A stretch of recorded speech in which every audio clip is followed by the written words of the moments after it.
Elit Nasdem dan Demokrat saling nantang. Tarik sih semongko.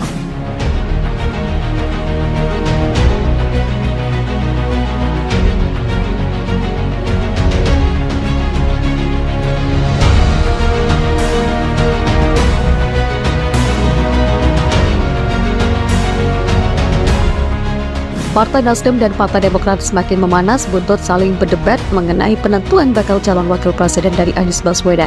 Partai Keadilan Sejahtera atau PKS pun memastikan koalisi perubahan tetap solid. Juru bicara Partai Keadilan Sejahtera M. Khalid menyebutkan memanasnya penentuan bacawa pres Anies hanya karena opini pribadi dari Wakil Ketua Umum Nasdem Ahmad Ali dan Ketua Bapilu DPP Demokrat Andi Arief semata.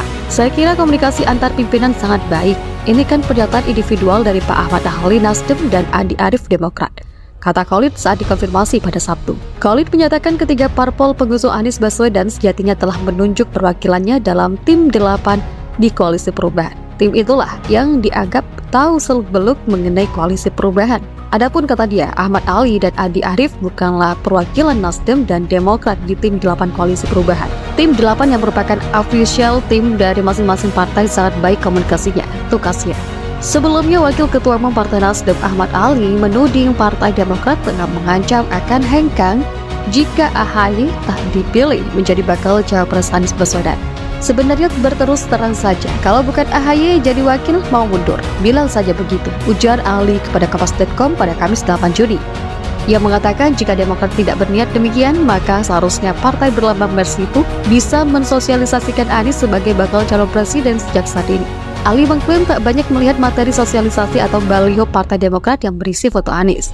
Terus terang, saya belum pernah melihat baliho Partai Demokrat, kader Partai Demokrat memasang foto Anies kecuali fotonya AHY, katanya. Ketua Badan Pemenangan Pemilu atau Bapilu DPP Partai Demokrat Andi Arief merespons sikap elit Partai Nasdem yang menyindir partainya terkait pemilihan bakal cawapres Anies Baswedan di Pilpres 2024. Andi Arief menanggapi pernyataan Wakil Ketua Umum atau Waketum Partai Nasdem Ahmad Ali yang menilai Partai Demokrat tengah mengancam akan hengkang jika Ketua Umumnya Agus Harimurti Yudhoyono tak terpilih menjadi cawapres Anies. Dia menilai tudingan dari Nasdem itu terkesan tak rela bila AHY dipilih jadi cawapres Anies. Ia bertanya ke Nasdem apakah akan cabut dari koalisi perubahan jika Anies memilih AHY. Menurut Ahmad Ali, gertakan Demokrat hanya untuk memaksakan AHY menjadi bakal cawapres Anies dan akan cabut dari koalisi bisa membuat kita berbalik tanya pada beliau.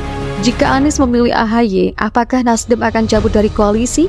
Tulis Andi Arief dalam akun Twitternya @andiarif_.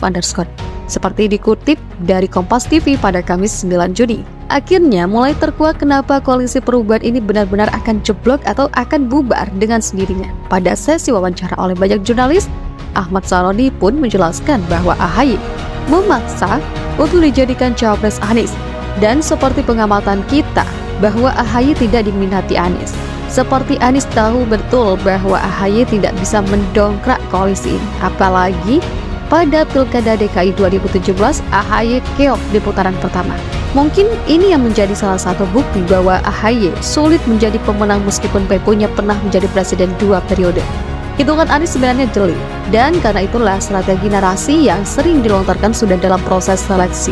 Meskipun narasi itu penuh kebohongan ataupun salah data, tetap saja dilontarkan. Karena untuk menyerang Jokowi yang prestasinya bagus pasti sangat sulit, sedangkan Anies yang tidak bisa kerja dan hanya bisa ngomong, jelas sekali kesulitan menyerang Jokowi yang saat ini ada di pemerintahan. Selain Anies dengan narasi salah data yang menyerang pemerintahan, AHY pun sempat juga melakukan hal yang sama, yaitu serangan narasi soal utang. Namun sayangnya narasi AHY sangat mudah dibantah karena kurang kreatif atau mungkin kurang smart.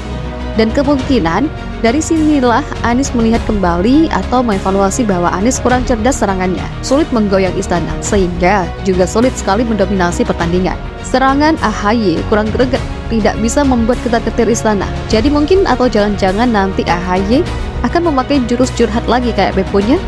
Duh, sungguh prihatin. Tuhan tidak suka. Apa yang dipikirkan Anies tentu saja berbeda dengan yang dipikirkan AHY. Bagi AHY, yang penting semangat, karena dengan semangat yang tinggi bisa memenangkan pertandingan. Jadi mungkin AHY bisa berkata begini, apa yang tidak mungkin bro, jika kita bekerja keras dengan semangat yang tinggi, tidak mustahil bisa memenangkan pertandingan ini. Kita harus mencobanya dulu, jangan takut gagal, karena kegagalan itu adalah sukses yang tertunda. Jadi, ayo tunggu apa lagi, segera bergerak, semangat kakak. Kura-kura begitulah dengan bahasa yang biasa dijadikan di seminar-seminar motivasi. Jadi AHY yang muda dan ganteng tentu saja sangat pede. Namun dalam cuitan politik, kegantengan tidak terlalu menjadi penentu utama dalam memperebutkan kursi presiden dan wakil presiden, kecuali mungkin cantik dan seksi. Ini lain ceritanya. Cantik dan seksi kayak misalnya Tante Erni atau Cinta Laura, maka ini bisa banyak pemilihnya, bahkan bisa menjadi pemersatu bangsa, iya kan? Ayo, jadi misalnya Cinta Laura kalau dijadikan capres atau cawapres pasti akan banyak yang antusias. Tarik sih, semongko.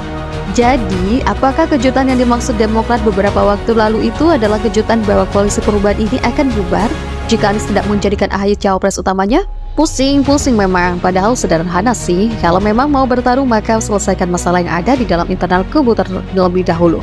Tapi apa yang kita saksikan? Ternyata kubu koalisi perubahan ini tampaknya tidak bisa bersatu, masih memikirkan kepentingan masing-masing. Dan lucunya, ancaman bubarnya koalisi ini dikarenakan faktor dari dalam kubu, malah menuduh pihak luar yang menjegalnya basi-basi deh.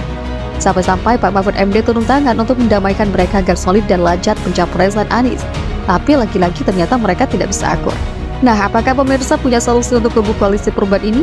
Jika punya, silahkan sampaikan di kolom komentar ya. Siapa tahu mereka menyimak dan mau melakukannya. Dan bisa jadi Anda akan diangkat jadi konsultan politiknya yang akan dibayar mahal, atau mendapatkan jatah komisaris kalau menang. Tapi ya, jangan kecewa ya kalau ternyata kemenangan itu hanyalah mimpi di siang hari bolong. Partai Nasdem dan Partai Demokrat semakin memanas buntut saling berdebat mengenai penentuan bakal calon wakil presiden dari Anies Baswedan. Partai Keadilan Sejahtera atau PKS pun memastikan koalisi perubahan tetap solid. Juru bicara Partai Keadilan Sejahtera M. Khalid menyebutkan memanasnya penentuan bacawa pres Anies hanya karena opini pribadi dari Wakil Ketua Umum Nasdem Ahmad Ali dan Ketua Bapilu DPP Demokrat Andi Arief semata. Saya kira komunikasi antar pimpinan sangat baik. Ini kan pernyataan individual dari Pak Ahmad Ali Nasdem dan Andi Arief Demokrat, kata Khalid saat dikonfirmasi pada Sabtu. Khalid menyatakan ketiga parpol pengusung Anies Baswedan sejatinya telah menunjuk perwakilannya dalam tim 8 di koalisi perubahan. Tim itulah yang dianggap tahu seluk-beluk mengenai koalisi perubahan.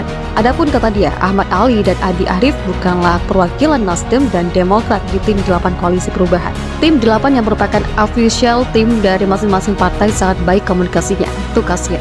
Sebelumnya, Wakil Ketua Umum Partai Nasdem Ahmad Ali menuding Partai Demokrat tengah mengancam akan hengkang jika AHY tak dipilih menjadi bakal cawapres Anies Baswedan.